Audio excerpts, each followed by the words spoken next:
அப்படி மழை போரும்பா கீரை போதும் சாணி சாணி போடுங்க இல்லைண்ணா எல்லா கீரையுமே போட்டு நல்லா டேஸ்ட்டாக இருக்கும்.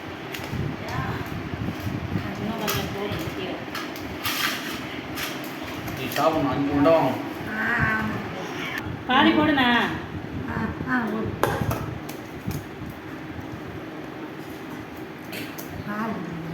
அதான் பார்த்துட்டு ஓடுது தப்பா போகுது கம்மி அதை விட்டு நவர மாட்டேங்குமா அது அது மேலே போய் படுத்த பார்த்தா போருமா பசி நிப்பாட்டிது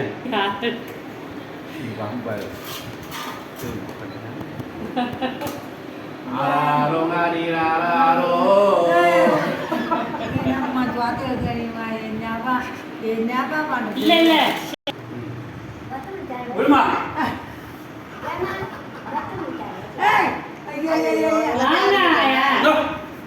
கொஞ்சம் தான் இருந்தது ஒரு உருண்டை